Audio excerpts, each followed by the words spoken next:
A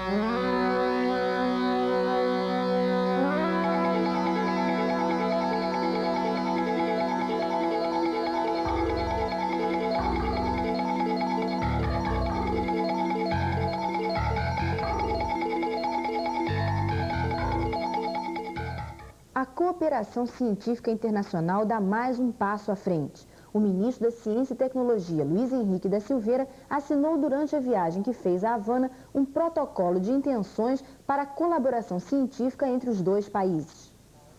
Biotecnologia, meteorologia, informática, mecânica hidráulica, prospecção de petróleo e pesquisa de novos materiais condutores de eletricidade. São estas as áreas prioritárias definidas no documento, que representa o primeiro de uma série de acordos específicos com a Academia de Ciências de Cuba. Com o lançamento do primeiro balão nacional para o estudo das partículas liberadas pelo Sol e que chegam até a atmosfera, o Instituto de Física da Unicamp já integra a rede soviética de medição da radiação cósmica de baixa energia. O equipamento da Unicamp inicia, na prática, o convênio firmado entre a Universidade e o Instituto Lebedev de Moscou, que há 30 anos estuda as radiações solares. A estação brasileira tem interesse especial para a rede soviética. As camadas magnéticas que envolvem a Terra funcionam como uma espécie de proteção à radiação solar. Na altura da Serra do Mar, no entanto, o campo magnético tem um valor muito baixo, criando uma espécie de buraco que permite a entrada de partículas cósmicas na atmosfera.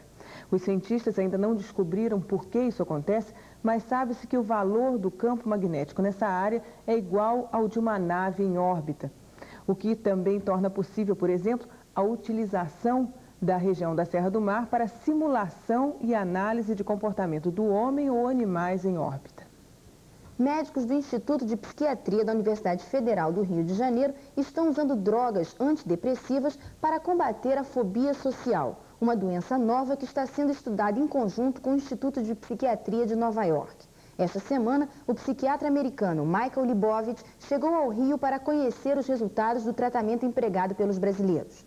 75% dos pacientes melhoraram rapidamente com o uso de drogas que diminuem o nível de excitação dos receptores neurais, impedindo que os estímulos recebidos produzam reações de intensidade anormal.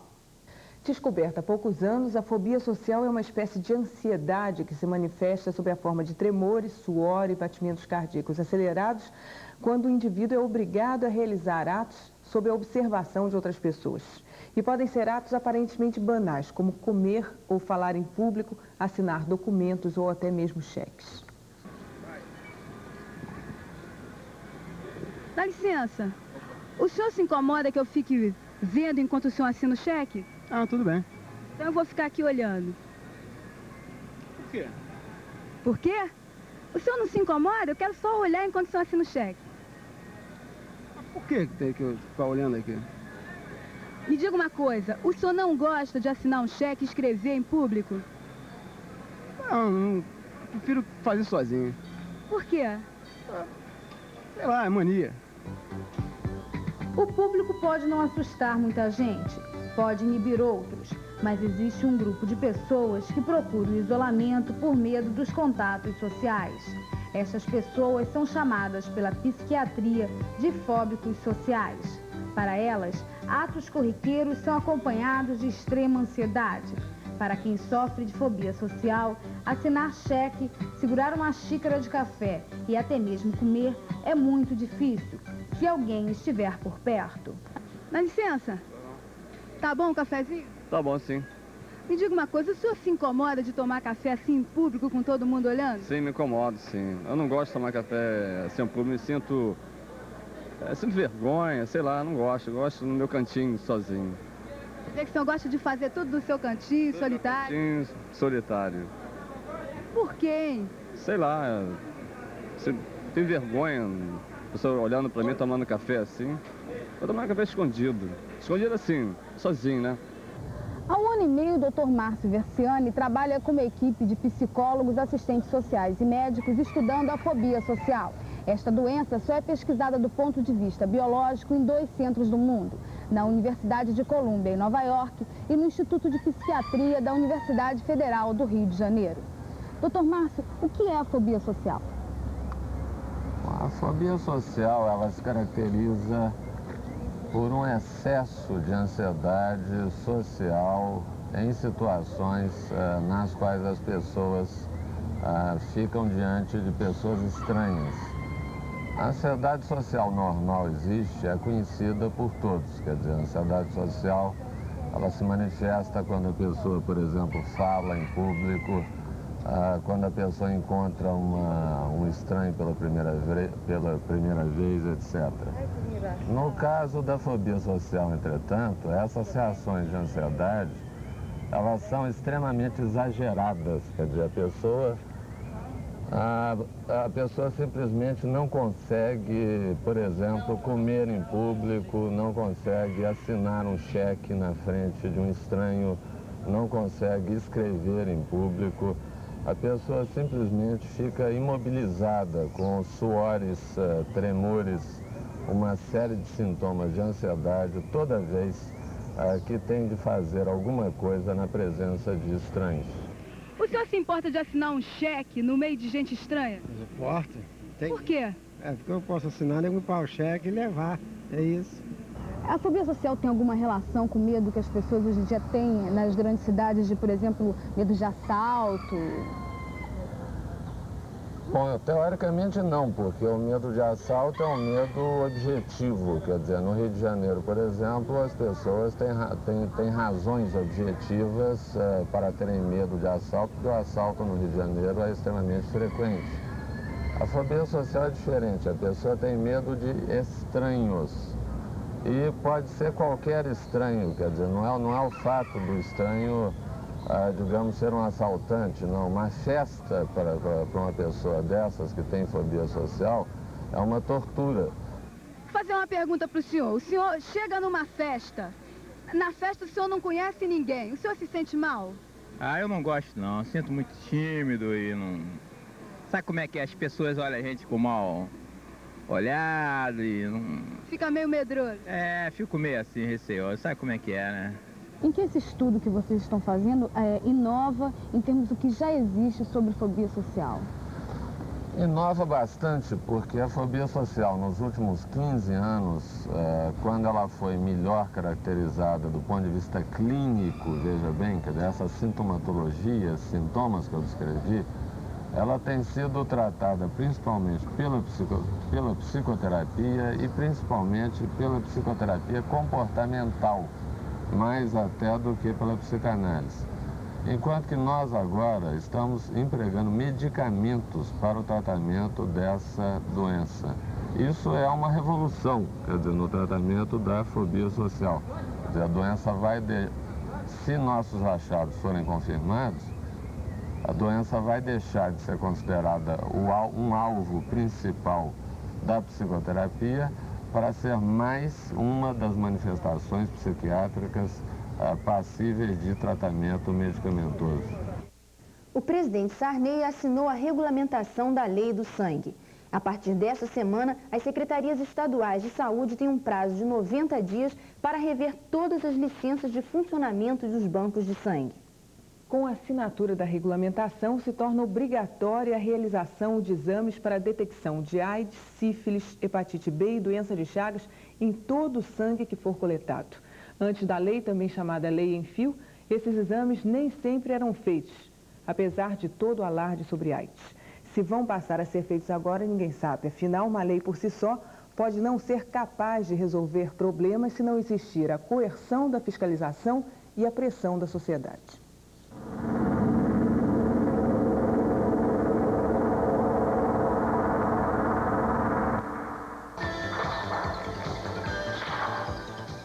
Primeiro, os raios-x indicaram um disco fora do lugar.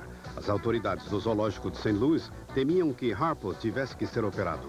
Harpo é felino chita que começou a mancar fortemente da perna traseira esquerda a ponto de falhar às vezes. Ele nunca ficou totalmente inválido, que não pudesse andar ou arrastar a perna, mas estava com um passo diferente.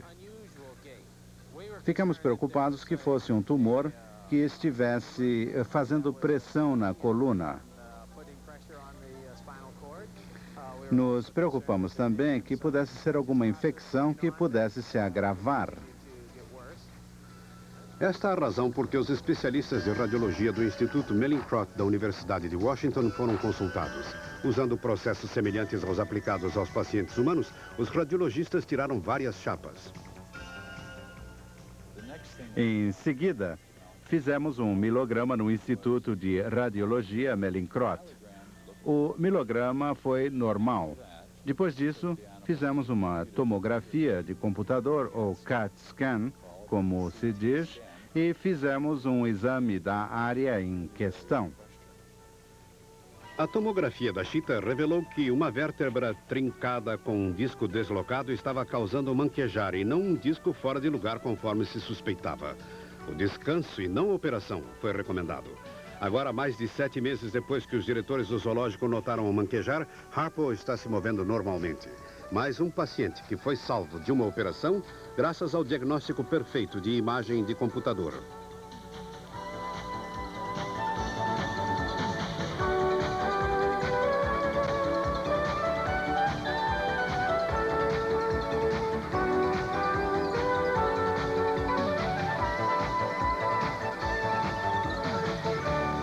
As maiores empresas de produtos químicos do mundo, como a DuPont dos Estados Unidos, a Roche da Alemanha e a Asahi Glass do Japão, estão desenvolvendo um projeto para substituir as substâncias que destroem a camada de ozônio que protege a Terra dos raios ultravioleta do Sol.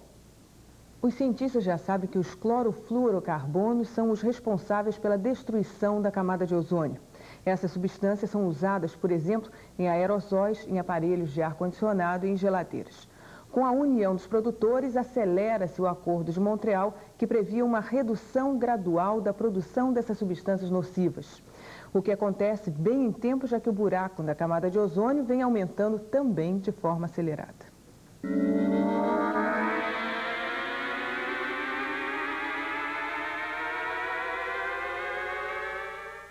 A gente entra num banco, bota cartãozinho, é tecnologia para todo lado, às vezes até o saldo pelo computador. Em fábricas, os robôs estão tomando conta, ou seja, a automação é uma coisa irreversível na sociedade que a gente está vivendo. Bem, mas existe também quem se preocupe com as possibilidades ruins para uma sociedade da automação. A Rita de Cássia Estevão e é uma pesquisadora da COP que exatamente estuda isso. Rita, diz pra gente primeiro como é que é esse estudo na COP, que curso é esse que se preocupa com a parte social da automação? É uma linha nova de pesquisa em informática e sociedade. Essa linha é interdisciplinar. Nós temos técnicos em processamento de dados, né? Temos sociólogos, psicólogos, médicos, o pessoal da engenharia de produção preocupado com a ergonomia, tanto a ergonomia de hardware quanto a ergonomia de software, voltada para a informatização da sociedade. Bem, não existe consciência na parte dos profissionais dos problemas que a automação acarreta? Não, ainda não existe essa consciência. A distância, né, do terminal. As pessoas deveriam ter uma estação ergonômica que pudesse observar essas distâncias, né, a luminosidade. As pessoas não se preocupam, na hora não se tocam que isso pode ser prejudicial? Não, é muito absorvente, é um trabalho muito absorvente e o técnico, né, em processamento de dados, quando senta em frente a um terminal de vídeo, ele só tenta resolver o problema ali imediato, né, sem pensar, né, não aquela conscientização de que eu estou fazendo mal a mim mesmo, né, e isso vai ser prejudicial. A questão do emprego e do desemprego faz parte da pesquisa de vocês?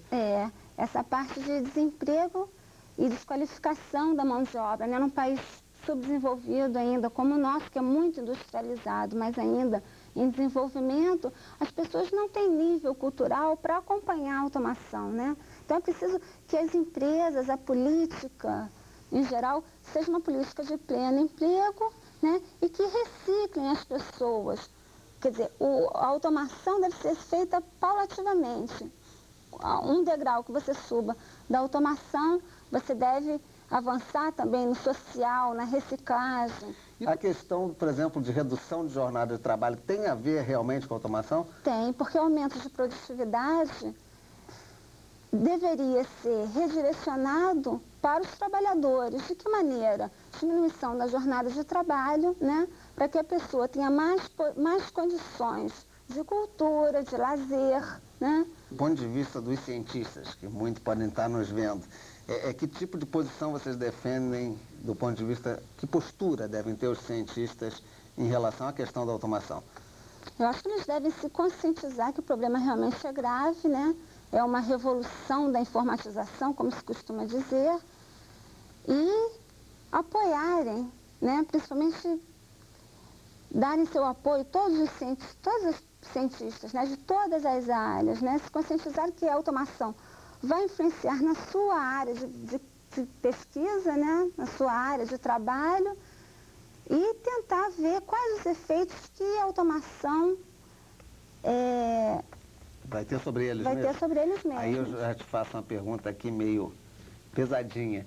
O pessoal da COP se preocupa com isso, vocês que estão lá dentro? Nós estamos nos preocupando muito, isso é verdade. É uma linha nova, né? A gente está precisando de mais apoio do governo, né?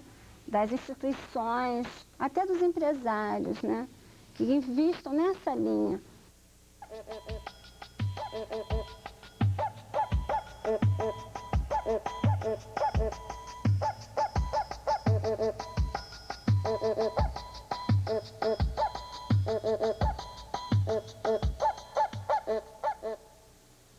Tem ciência no carnaval, e como tem! São 6 meses de trabalho muito bem planejado, reunindo diversos profissionais, milhões de cruzados gastos e uma tecnologia própria, a tecnologia do barracão, que reúne economia, rapidez, muita criatividade. E tudo isso termina em samba. A ciência do carnaval está no olho da costureira sobre o tecido, nas mãos do pintor, no trabalho de serralheiros, carpinteiros e escultores e, especialmente, na cabeça do carnavalesco. Na Unidos da Tijuca, o enredo é Templo do Absurdo, Bar Brasil. Um enredo crítico, mas muito bem humorado. No barracão, cerca de 80 pessoas trabalham para tornar real as mais loucas fantasias. Assim, pedaços de espelho são cortados um a um para se transformar em uma cascata de múltiplos reflexos na avenida. Os carros alegóricos são cuidadosamente soldados para não quebrarem em pleno desfile. Tudo é muito pensado e cada um cria o seu método de trabalho. Esse aqui é o senhor Edgar de Barros. Ele é chefe do setor de ferragens da Unidos da Tijuca. Ele faz arte com esse vergalhão. O que o senhor faz com isso? Por exemplo, esse baleiro que você está vendo aqui atrás, ele é todo trabalhado em vergalhão. O senhor que moldou todo esse vergalhão aqui curvo de dentro? Todo ele. Inclusive até a parte giratória, tá vendo? É tudo feito em vergalhão. E como é que o senhor molda esse vergalhão? Com esse material aqui. Com isso aqui. Com esse instrumento? Só com esse instrumento. Mas como é que o senhor faz? Por exemplo, ele entra aqui, tá? É preso num torno e daqui a gente começa a modelar. Vem com ele envergando e botando a posição que quer. O senhor vai envergando na mão? Na mão. A Unidos da Tijuca não está economizando no material dos carros alegóricos e adereços. Muita fibra de vidro e acetato estão sendo usados. Silvinho, conta pra gente um pouquinho da ciência do carnaval. Por exemplo, uma coisa como esse carro que a gente está vendo aqui, como é que é feito? Que material você usa? Bem, como existe reprodução, são 4 figuras dessa, ele é feito em isopor, é tirado uma forma em gesso e é feito a série, a sequência em fibra de vidro. Isso aqui é fibra de vidro? É fibra de vidro. Fibra de vidro, a tinta à base de água. Silvinho, a gente vive ouvindo falar em acetato no carnaval. O que é o acetato? O que aqui é feito de acetato? Olha, acetato, aqui são as garrafas, essas plaquinhas que vão rodeando o recorte de compensado. Essas plaquinhas prateadas. E elas são prensadas aqui mesmo, porque nós temos a máquina de vacuoforme. Quer dizer, ele é um processo de calor e sucção. Essa aqui é uma máquina de vacuoforme que molda o acetato. Aqui embaixo é colocado um molde mais ou menos como esse, ou na forma que se quiser imprimir ao acetato. Aqui se coloca o rolo de acetato que entra aqui por dentro. Agora a gente vai ver como é que funciona, como é que entra o acetato e como é que sai lá do outro lado. Vamos ver. Olha, o acetato é aquecido, entendeu? E depois o vácuo puxa ele para cima do molde. no caso aquele molde ali, entendeu? Aí depois de puxado sobre o molde, nós ligamos o ventilador, faz o resfriamento, pronto, e tira essa placa totalmente pronta. Acho que pega o ritmo, a caloria fica estabilizada, isso é rápido, custa de 1 por minuto, e economia é enorme, né? Por que tem economia? Porque uma placa dessa deve estar por faixa de 200 e poucos cruzados. A placa pronta? Pronta, só a matriz, entende? E aqui nós não pagamos, uma faixa de 2.000 placas, entendeu? Eu faço contando aí quanto que nós economizamos. Então, desliga esse motor de fricção, pronto, está pronta. Deixa eu saltar aqui. Saída ali. Aqui na saída. Aqui na saída. Ah, ficou pronto, ficou bonito. É só esse processo, simples e econômico. A Portela, apesar de ser uma grande escola, demonstra a preocupação de utilizar materiais mais baratos. Aqui, a fibra de vidro foi totalmente substituída pelo papier-mâché e o isopor. Esta é a ciência da economia. Apesar da Portela ser uma escola rica, uma grande escola, eu percebo aqui que você não utiliza materiais muito caros, não é isso? É verdade, não só eu acho um despropósito se gastar muito com a situação em que o país está passando e que nós temos a responsabilidade realmente de fazer a fantasia da coisa, né? E você pode, dentro de sua criatividade, você dar o mesmo efeito que os materiais de luxo, os materiais mais caros dão. Você pode tirar esse mesmo partido com o material mais barato, né? Você vê que nós usamos aqui tela de galinheiro, de viveiro, nós usamos papel machê ao invés da fibra de vidro, que é caríssima. Eu acho, não sei, talvez fosse até mais fácil para o nosso trabalho, né? Ter uma fibra de vidro fica bem mais fácil. Agora, em compensação, você vê 3 esculturas de uma fibra de vidro, o material que você gasta aí, você faz 5 carros com outros materiais bem mais baratos e com o mesmo efeito. O material mais barato não modifica o efeito visual do Carnaval da Portela. O papel de embrulho pode se transformar no árido chão do Nordeste ou reproduzir o mármore. O papier-mâché imita esculturas de barro no estilo criado por artistas populares. E o símbolo da escola foi executado em isopor. Johnny, como é que você fez uma águia enorme dessa? Eu comecei a trabalhar em cima de um projeto, né? No caso, ela foi desenhada numa escala 25 vezes menor.